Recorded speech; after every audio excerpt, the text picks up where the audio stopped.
সবাইকে technique easy এডুকেশনের পক্ষ থেকে স্বাগতম। তো আমরা আজকে শুরু করছি সাবজেক্ট এগ্রিমেন্টের পার্ট 4। ইতিমধ্যে আমরা 3টা পার্ট অলরেডি কমপ্লিট করেছিলাম এবং সেখানে 1 থেকে 9 পর্যন্ত আমাদের নিয়ম দেওয়া ছিল। তো আজকে আমরা রুল নাম্বার 10 থেকে আমরা স্টার্ট করব। তো আমরা দেখেছিলাম যে সাবজেক্ট এগ্রিমেন্টের বিষয়টা আসলে আমরা সবাই কিন্তু জানি। আমি একটু রিভিউ করছি। সেটা হচ্ছে আমাদের সাবজেক্টের সাথে ভার্বের যে মিল বা সংগতি থাকে সেটাকে কিন্তু আমরা সাধারণত কি বলে থাকি, সাবজেক্ট এগ্রিমেন্ট বলে থাকি। তো ইতিমধ্যে আমরা 1 থেকে 9 পর্যন্ত অলরেডি অনেকগুলো নিয়ম আমরা কমপ্লিট করেছি। তো এখন আমরা সাবজেক্ট এগ্রিমেন্টের আমরা রুল নাম্বার 10-এ আছি। আমরা রুল নাম্বার 10টা আমরা দেখব। তো রুল নাম্বার 10-এ যদি আমরা লিখি তাহলে আমাদের থাকবে কি, যেমন আমাদের থাকলো যে এ নাম্বার অফ অবলিক দিয়ে আমরা কি লিখবো, দা নাম্বার অফ। অনেক ক্ষেত্রে আমাদের সাধারণত এই জিনিসটা লাগবে, এ নাম্বার অফ আর আমাদের কি, দা নাম্বার অফ। তো আমরা যদি একটু চিন্তা করি যে এই ওয়ার্ডগুলো কিন্তু আমাদের বেসিক্যালি প্রায় খুব এসে থাকে আর কি। তো আমাদের এই জিনিসগুলো কিন্তু খুব ইম্পর্টেন্ট আর কি। এ নাম্বার অফ আর আমরা কি বলেছিলাম, দা নাম্বার অফ আমরা বলেছিলাম আর কি। তো আমি একটু যদি বলি এ নাম্বার অফ বলতে আমরা সাধারণত যেটা বুঝে থাকি একজনের বেশি, আর দা নাম্বার অফ বলতে আমরা সাধারণত কি বুঝে থাকি, অনেকজনের মধ্যে কয়জন, একজন। তাহলে আমরা এখানে যেটা লিখবো যে এদের পরে, মানে এ নাম্বার অফ এবং দা নাম্বার অফ এর বিষয়টা থাকে, তাহলে আমরা এখানে লিখবো যে এদের পরে, অর্থাৎ এ নাম্বার এবং দা নাম্বার অফ কথা বলতেছি, এদের পরে যদি কোনো আমাদের কি আসে, নাউন অবলিক কি, প্রোনাউন আসে। নাউন অবলিক আমাদের কি আসে, প্রোনাউন আসে। ওকে, তাহলে সব সময়ের জন্য কি হবে, প্লুরাল হবে। সব সময়ের জন্য আমাদের কি হবে, প্লুরাল হবে। ওকে, তাহলে আমরা লিখলাম আমাদের প্লুরাল হবে। আচ্ছা, তাহলে এখানে যে বিষয়টা ছিল যে এ নাম্বার অফ এবং দা নাম্বার অফ, এদের পর আমাদের যদি কোনো নাউন বা প্রোনাউন আসে তাহলে সবসময়ের জন্য কি হবে, প্লুরাল হবে। অর্থাৎ এ নাম্বার অফ বলি বা দা নাম্বার অফ বলি, যেটাই বলি না কেন, এদের পর আমাদের যে কোনো নাউন বা প্রোনাউন মানে সবসময়ের জন্য আমাদের সেটা কি, প্লুরাল। এখন আমরা যদি একটু লিখি, কিন্তু এরপর আমরা লিখবো এ নাম্বার অফ এর সাথে, কিন্তু এ নাম্বার অফ এর সাথে, নাম্বার অফ এর সাথে, নাম্বার অফ এর সাথে আমাদের কি হবে, ভার্ব প্লুরাল। ভার্ব আমাদের কি হবে, প্লুরাল হবে। আর দা নাম্বার অফ এর সাথে ভার্ব সিঙ্গুলার হবে। আর দা আমাদের কি, নাম্বার অফ এর সাথে, আর দা নাম্বার অফ এর সাথে, দা নাম্বার অফ এর সাথে আমাদের কি হবে, ভার্ব আমাদের কি হবে, সিঙ্গুলার হবে। সিঙ্গুলার হবে। ওকে, তাহলে আমরা এখানে যে কথাটা বলছিলাম যে এ নাম্বার অফ এবং দা নাম্বার অফ, এদের পর আমাদের যদি কোনো নাউন বা প্রোনাউন আসে তাহলে সবসময়ের জন্য আমাদের কি হবে, আমাদের নাউন বা প্রোনাউনটা কিন্তু প্লুরাল হবে। এরপর করে একটা কথা বলছি যে কিন্তু এই নাম্বার অফ এর সাথে ভার্বটা প্লুরাল, আর দা নাম্বার অফ এর সাথে ভার্বটা আমাদের কি হবে, সিঙ্গুলার হবে। কারণটা কিন্তু আমি আগেই বলছিলাম যে কারণটা কি, এ নাম্বার অফ মানে মোর দেন ওয়ান, মানে একজনের বেশি। আর দা নাম্বার অফ বলতে আমরা সাধারণত কি বুঝি, অনেকজনের মধ্যে একজনকে আমরা বুঝে থাকি। তাহলে এখন যদি আমরা লিখি a number of students, a number of তার সাথে আমরা এখানে কি লিখলাম, স্টুডেন্টস। এরপরে যদি আমরা লিখি গেট অবলিক কি, গেটস ইট। আচ্ছা, তাহলে একটু যদি খেয়াল করি এখানে এ নাম্বার অফ, সো এরপরে আমাদের যে নাউনটা আসছে, নাউনটা আমাদের কোন ফর্মে দেওয়া আছে, অলরেডি কিন্তু আমাদের প্লুরাল ফর্মে দেওয়া আছে। আবার এর সাথে আমরা কি লিখি, দা নাম্বার অফটা আমরা একটু লিখি। আর এটা আমরা লিখলাম কি, দা নাম্বার অফ, তার সাথে আমি এখানে কি লিখলাম, স্টুডেন্টস আমি বসিয়ে দিলাম। এরপরে যদি আমরা এখানে লিখে থাকি যে গেট অবলিক দিয়ে লিখলাম কি, গেটস ইট। তাহলে আমাদের এখানে বিষয়টা থাকতেছে এইটাই, এ নাম্বার অফের পরে নাউনটা প্লুরাল, দা নাম্বার অফের পরে নাউনটা আমাদের কোন ফর্মে দেওয়া আছে, প্লুরাল ফর্মে দেওয়া আছে। ওকে, ভালো কথা। তাহলে আমরা এখানে যেটা বলছি, এ নাম্বারের পরে নাউনটা প্লুরাল, দা নাম্বারের পরে নাউনটা কিন্তু প্লুরাল, কিন্তু আমাদের ভার্বটাকে আমাদের কি করতে হবে, সিলেকশন করতে হবে। তাহলে এ নাম্বার অফের সাথে আমাদের ভার্বটা অলরেডি কি আমাদের কোন ফর্মে দেওয়া আছে, ভার্বটা কিন্তু প্লুরাল ফর্মে দেওয়া আছে। আবার যখন দা নাম্বার অফ বলতেছি তখন আমাদের কি, এখানে আমরা গেটস দিয়েছি আর কি। তাহলে এই বিষয়টা আমরা সর্বোপরি একটু মনে রাখবো যে আমাদের ভার্বের ক্ষেত্রে কিন্তু আলটিমেটলি আমাদের কি এই বিষয়গুলো কিন্তু একটু চেঞ্জ হচ্ছে, যে এ নাম্বার অফের পরে আমাদের নাউন বা প্রোনাউন যাই আসুক সেটা কিন্তু প্লুরালেই থাকবে, বাট যখন আমি ভার্বটাকে সিলেকশন করতে যাব তখন কিন্তু একটু পরিবর্তন আসবে। কেন? কারণ এ নাম্বার অফ বলতে আমরা যেটা বুঝে থাকি মোর দেন ওয়ান, মানে একজনের বেশি, সো আমাদের ভার্বটা আলটিমেটলি প্লুরাল ফর্মে হবে। আর দা নাম্বার অফ বলতে আমরা সাধারণত যেটা বুঝে থাকি অনেকজনের মধ্যে একজন, বিধায় আমি এখানে কি করছি, ভার্বটাকে আমরা সিলেকশন করেছি। তাহলে আমাদের যে বিষয়টা ছিল যে এ নাম্বার অফ বা দা নাম্বার অফ যেটাই আমরা বলি না কেন, নাউন বা প্রোনাউন দুইটাই আমাদের প্লুরাল ফর্মে হবে, বাট এই নাম্বার অফের সাথে ভার্বটা প্লুরাল, আর দ্য নাম্বার অফের সাথে ভার্বটা আলটিমেটলি আমাদের কোন ফর্মে হবে? সিঙ্গুলার ফর্মে হবে।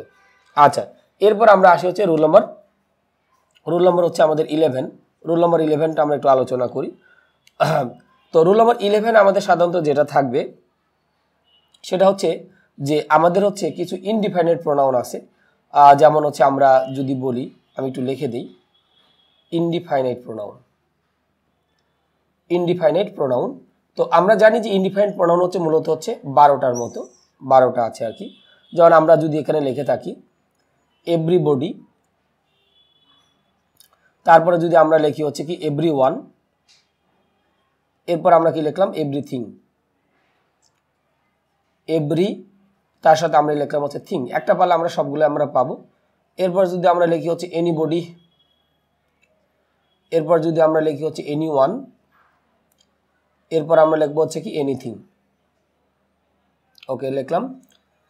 তারপরে আমরা যদি লিখি নোবডি, তারপর আমরা লিখতে পারি নান, অথবা আমরা লিখবো হচ্ছে কি নো ওয়ান, এরপরে লিখলাম হচ্ছে কি নাথিং। ওকে, এরপরে যদি আমরা লিখি হচ্ছে কি somebody, someone, and last one হচ্ছে আমরা লিখলাম হচ্ছে কি সামথিং। তো এই ওয়ার্ডগুলোর সাথে আমরা কিন্তু সবাই কম বেশি পরিচিত, যে everybody, everyone, everything, anybody, anyone, anything, nobody, none, nothing, আর লাস্টে আমরা কি লিখছি সামবডি, সামওয়ান, সামথিং। তো এখন দেখা যাচ্ছে যে আমাদের এই যে এতগুলো আমরা প্রোনাউন লিখলাম, এদের ভিতরে আমাদের সাধারণত কি দুইটা ক্যাটাগরি আমরা একটু দেখি। এই থিং যুক্ত যেগুলো আছে, এগুলো হচ্ছে আমাদের কিন্তু বস্তুবাচক, মানে নন পার্সন। আর বডি আর ওয়ানদে যেগুলো দেওয়া আছে এগুলো হচ্ছে আমাদের কিন্তু ব্যক্তিবাচক। সো আমাদের everybody, everyone, anybody, anyone, nobody, none বা সামবডি, সামওয়ান, এগুলো হচ্ছে আমাদের কিন্তু ব্যক্তিবাচক। আর থিং যুক্ত যেগুলো আছে এগুলো হচ্ছে আমাদের কি বস্তুবাচক। তো এই যে আমাদের 12টা আমরা প্রোনাউন লিখলাম, সো এদের পরে যদি আমাদের ভার্ব আসে তাহলে ভার্বটা আমাদের কি হবে? সিঙ্গুলার হবে। ভার্বটা আমাদের কি হবে? সিঙ্গুলার। কেন? কারণ আমাদের ইনডিফাইনাইট প্রোনাউনের পরে অলওয়েজ আমাদের ভার্বটা কি হবে? সিঙ্গুলার হবে। যেমন আমরা যদি উদাহরণ বলি যে সামবডি, এরপর আমি এখানে কি লিখলাম কি হেল্পস মি, তাহলে এই যে আমি লিখলাম যে সামবডি হেল্পস মি, তাহলে সামবডির সাথে ভার্বটা আমাদের কি আসলো? সিঙ্গুলার। এরপর আমি লিখলাম যে এভরিথিং ইজ পসিবল, পরেরটাতে আমরা লিখলাম হচ্ছে কি এভরিথিং ইজ, তার সাথে আমি এখানে কি লিখতেছি? পসিবল। তাহলে এই বিষয়টা আমাদের একটু মনে রাখতে হবে যে সামবডির পরে আমাদের ভার্ব যেটা আসছে, ভার্বটা আমাদের কোন ফর্মে? সিঙ্গুলার ফর্মে, কারণ এস বেস যুক্ত আছে। এভরিথিং এর পরে আমাদের ভার্বটা অলরেডি কি ফর্মে দেওয়া আছে? সিঙ্গুলার ফর্মে দেওয়া আছে। তাহলে আমরা যেটা বলছিলাম যে এই যে 12টা ইনডিফাইনাইট প্রোনাউন ছিল, সো এদের পর আমাদের যদি কোনো ভার্ব আসে তাহলে সেই ভার্বটা আমাদের কোন ফর্মে করতে হবে? সিঙ্গুলার ফর্মে আমাদের ইউজ করতে হবে। তাহলে আমরা যে বিষয়টা একটু আলোচনা করলাম যে আমাদের পার্ট 4-এ যে আমাদের হচ্ছে রুল নাম্বার 10 এবং রুল নাম্বার 11, যেটা দেখলাম যে রুল নাম্বার 10-এ আমাদের a number of, the number of ছিল, আর রুল নাম্বার 11-এ আমাদের কি ছিল? ইনডিফাইনাইট প্রোনাউন ছিল। তো আশা করি আমরা দুইটা নিয়ম মোটামুটি বুঝতে পেরেছি। তাহলে আমাদের রুল নাম্বার 10 এবং 11 এ পর্যন্তই। ওকে, তাহলে আমরা শুরু করি হচ্ছে আমাদের সাবজেক্ট এগ্রিমেন্টের আমাদের পরবর্তী নিয়মগুলো। তো আমরা পার্ট 4-এ আছি। তো ইতিমধ্যে আমরা হচ্ছে 1 থেকে 11 পর্যন্ত আমরা অনেকগুলো নিয়ম কিন্তু করেছি। তো এখন আমরা চলে আসবো রুল নাম্বার 12-এ। রুল নাম্বার 12-এ হচ্ছে আমরা যেটা লিখবো সেটা হচ্ছে নমিনাল দ্যাট ক্লজে একটা বিষয় আছে। তো আমি একটু লিখি। তো আমরা ইতিমধ্যে যেটা করেছিলাম যে সাবজেক্ট এগ্রিমেন্টের 1 থেকে 11 পর্যন্ত করেছিলাম। তো এখন আমরা চলে আসছি হচ্ছে রুল নাম্বার 12-এ। সেটা হচ্ছে যদি একটি আমাদের কি যদি একটি সম্পূর্ণ ক্লজ, আমরা একটু শুরু করি। যদি একটি সম্পূর্ণ, আমাদের এখানে কি থাকছে? ক্লজ, আরেকটি ক্লজের, তাহলে আমরা এখানে কি লিখবো? আরেকটি, যদি একটি সম্পূর্ণ ক্লজ আরেকটি আমাদের হচ্ছে কি ক্লজের আমাদের কি আসে? ভার্বের সাবজেক্ট হিসেবে আসে।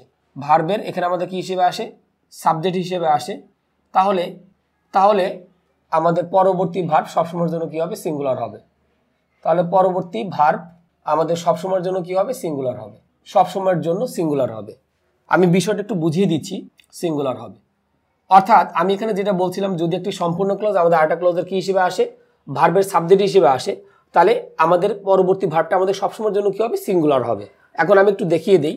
যেমন আমি এখানে লিখলাম যে দ্যাট হি ইজ এ, এরপর আমি কি লিখলাম? Cricketer. That he is a cricketer, এরপর আমি কি লিখবো? Is known to all. আমি ডিরেক্ট ভার্বটা কিন্তু লিখে দিলাম। আমি আগে একটু বোঝাই, পরে আমি আরো কয়েকটা এক্সাম্পল দিব। তো আমি এখানে লিখছি that he is a cricketer is known to all. তাহলে আমি যদি বলি এখানে আমাদের সাবঅর্ডিনেট ক্লজ কোনটা? যে that he is a cricketer, এটা আমাদের হচ্ছে টোটালি সম্পূর্ণ আমাদের একটা ক্লজ। তাহলে এই ক্লজটা আমাদের আরেকটা ক্লজের কি ভার্বের সাবজেক্ট হিসেবে আসছে। তাহলে যদি একটি সম্পূর্ণ ক্লজ আমাদের আরেকটা ক্লজের ভার্বের সাবজেক্ট হিসেবে আসে তাহলে সেক্ষেত্রে আমাদের পরবর্তী ভার্বটা কিন্তু সবসময়ের জন্য আমাদের কি হবে সিঙ্গুলার হবে। সেক্ষেত্রে আমাদের পরবর্তী ভার্বটা সবসময়ের জন্য আমাদের কি হবে সিঙ্গুলার হবে। তো এই কারণে আমরা বলছিলাম যে যদি একটি সম্পূর্ণ ক্লজ আমাদের আরেকটি ক্লজের কি ভার্বের সাবজেক্ট হিসেবে আসে তাহলে পরবর্তী ভার্বটা আমাদের সবসময়ের জন্য আমাদের কি হবে সিঙ্গুলার হবে। তো আমি এখানে হয়তো প্লুরালে দিয়ে সিঙ্গুলার ফর্মে দেওয়া ছিল এই কারণে হয়তো বুঝতে পারিনি, বাট আমরা যদি এরকম ভাবে দিই যে দ্যাট হি, এখানে আমরা কি লিখলাম did, that he did the, এখানে আমরা লিখলাম হচ্ছে কি projects, that he did the, তার সাথে আমি এখানে লিখলাম প্রজেক্টস, এখানে আমি লিখলাম হচ্ছে কি was not clear to all, was not, এখানে আমরা লিখলাম হচ্ছে কি ক্লিয়ার টু অল। তো আমি এই নিয়মটা যদি একটু বুঝাই সেটা হচ্ছে কি যে আমাদের এখানে দুটো ভার্ব আছে, একটা হচ্ছে ডিড আর একটা হচ্ছে আমাদের কি ওয়াজ। তো আমি একটু যদি মার্ক করে দিলাম এটা, তাহলে প্রথমে ডিডের সাবজেক্ট হচ্ছে আমাদের কোনটা হি, আর ওয়াজের কিন্তু আমাদের কি নাই সাবজেক্ট কিন্তু আমাদের দেওয়া নাই। তাহলে ওয়াজের সাবজেক্ট কোনটা, এর পূর্বে যা আছে পুরাটাই কিন্তু, তাহলে হচ্ছে আমরা যেটা লিখলাম যে that he did this the project, এই পুরাটাই কিন্তু হচ্ছে ওয়াজের সাবজেক্ট। হয়তো অনেকে আমরা চিন্তা করতে পারি হিটা হতে ওয়াজের সাবজেক্ট হতে পারে না, একটা সাবজেক্ট সবসময় একটা ভার্বেরই সাবজেক্ট হয়, অর্থাৎ হিটা কিন্তু অলরেডি ডিডের সাবজেক্ট হয়ে গেছে, সো সে কখনোই আর কোনো ভার্বের সাবজেক্ট হইতে পারবে না। আবার যদি আমরা দা প্রজেক্টকে যদি আমরা অবজেক্ট হিসেবে ধরি মানে সাবজেক্ট হিসেবে ধরি এটা কিন্তু হবে না, কারণ হচ্ছে কি ডিডের অবজেক্ট আকারে আমাদের কিন্তু কোনটা আসছে দা প্রজেক্ট আসছে। তাহলে একটা ভার্বের অবজেক্টও কি হবে না আর একটা ভার্বের সাবজেক্ট হইতে পারে না। তাহলে এখন যদি বলি তাহলে ওয়াজের সাবজেক্ট কোনটা পুরাটাই, অর্থাৎ যদি টোটাল ক্লোজটাই যদি বলি যে that he did the projects, এই টোটালটা হচ্ছে আমাদের কি আমাদের ভার্বের সাবজেক্ট। তাহলে এখানে আমরা কিন্তু কখনো ওয়ার কিন্তু দিতে পারবো না, আমাদের সবসময় কি হবে ওয়াজ হবে, কারণ একটা ভার্বের সাবজেক্ট হিসেবে যখন পুরো একটা ক্লোজ আসবে তখন সেই ভার্বটা সবসময়ের জন্য আমাদের কি হবে সিঙ্গুলার হবে। আমি এখানে উপরেটাও লিখে দিয়েছিলাম, এখানেও আমি লিখে দিলাম যে আমাদের এখানে ভার্বটা আলটিমেটলি আমাদের কোন ফর্মে হবে সিঙ্গুলার ফর্মে হবে। কারণটা কি, কারণ এই ভার্বের সাবজেক্ট হিসেবে কি আসছে পুরো একটা ক্লোজ আসছে। তাহলে যদি একটা সম্পূর্ণ ক্লোজ আমাদের আরেকটা ক্লোজের কি হিসেবে আসে ভার্বের সাবজেক্ট হিসেবে আসে, তাহলে ওই ভার্বটা সবসময়ের জন্য আমাদের কোন ফর্মে হবে সিঙ্গুলার ফর্মে হবে। এই কারণে কিন্তু আমি অলরেডি ভার্বটা কোন ফর্মে দিয়েছি সিঙ্গুলার ফর্মে দিয়েছি। তো অতএব আমরা এই জিনিসটা একটু শিখলাম বা জানলাম যে একটা ভার্বের সাবজেক্ট হিসেবে পুরো একটা যদি ক্লজ আসে তাহলে ওই দ্বিতীয় ভার্বটা আমাদের সবসময়ের জন্য আমাদের কোন ফর্মে হবে সিঙ্গুলার ফর্মে আমাদের হবে। ওকে, এরপর আমরা চলে যাই রুল নাম্বার 13। রুল নাম্বার 13 আমরা যেটা লিখবো যে একটি ক্লজ কখনোই আরেকটি ক্লোজের ভার্বের সাবজেক্ট হিসেবে আসতে পারবে না, ভার্বের আমাদের কি সাবজেক্ট হিসেবে আসতে পারবে না, ভার্বের সাবজেক্ট হিসেবে আমাদের এখানে কি আসতে পারবে না, ভার্বের সাবজেক্ট হিসেবে আসতে পারবে না। ওকে, তাহলে এই যে আমরা জিনিসটা লিখলাম যে একটি ক্লজ কখনোই আমাদের আরেকটি ক্লোজের ভার্বের সাবজেক্ট হিসেবে আসতে পারবে না। তাহলে এখন বিষয়টা কিভাবে আমাদের একটু এক্সাম্পল দরকার। যেমন আমি এখানে লিখলাম দ্য ম্যান, এরপরে যদি লিখি হু সলভস, এরপরে লিখলাম হচ্ছে কি দিস প্রবলেমস, দিস তার সাথে আমি এখানে কি লিখলাম প্রবলেমস। ওকে, প্রবলেমস, এরপরে লিখলাম যে ইজ অবলিক হচ্ছে আর, তার সাথে আমরা কি দিব হেয়ার। ওকে, ভালো কথা। তাহলে আমি এখানে যেটা লিখলাম the man who solves the problem is here. তাহলে আমরা একটা সেন্টেন্সের মধ্যে থেকে কিভাবে সাবঅর্ডিনেট ক্লোজ বের করতে হয় এটা কিন্তু আমরা জানি। তারপর আমি এখানে বলছি যে হুটা কিন্তু আমাদের এখানে সাবঅর্ডিনেট ক্লোজ মার্কার। তাহলে হু থেকে শুরু করে আমাদের এই প্রবলেম মানে ভার্বের আগ পর্যন্ত এই পুরাটাকে আমরা এখানে কি বলবো এসসি মানে হচ্ছে সাবঅর্ডিনেট ক্লোজ। তাহলে আমি একটা সেন্টেন্সের মধ্যে থেকে যদি সাবঅর্ডিনেট ক্লোজটাকে যদি বাদ দিই আমার বাকি যেটা থাকবে সেটা হচ্ছে আমাদের কি প্রিন্সিপাল ক্লোজ। তাহলে সাবঅর্ডিনেট ক্লোজ অংশটা বাদ দিই, তাহলে আমরা এখানে কি লিখবো দ্য ম্যান। তাহলে দ্য ম্যান হচ্ছে আমাদের এই সেন্টেন্সের সাবজেক্ট। সো এই জন্য আমাদের ভার্বটা আমাদের আলটিমেটলি কোন ফর্মে হবে আমাদের কিন্তু এখানে দেখো সেই সিঙ্গুলার ফর্মে আমাদের এখানে করতে হবে। কারণটা কি এই ক্লোজটা আমাদের সাবজেক্টের উপরে কিন্তু কোনো প্রভাব কিন্তু ফেলছে না। অর্থাৎ আমরা সবসময় যেটা করব যে একটা সেন্টেন্সের মধ্যে সাবঅর্ডিনেট ক্লোজটা বাদ দিব, বাদ দিয়ে আমাদের যে প্রিন্সিপাল ক্লোজের সাবজেক্টটা থাকবে ওইটা অনুসারে কিন্তু আমরা কি করব ভার্বটাকে আমরা সিলেকশন করব। তাহলে যেহেতু দ্য ম্যানটা আমাদের এখানে সিঙ্গুলার ছিল এই জন্য আমরা এখানে কি লিখলাম আমরা ইজটাকে দিলাম। আরেকটা উদাহরণ দেখি, যেমন আমি এখানে যদি বলি দ্য স্টুডেন্টস, এরপরে লিখলাম হু গ্র্যাজুয়েট,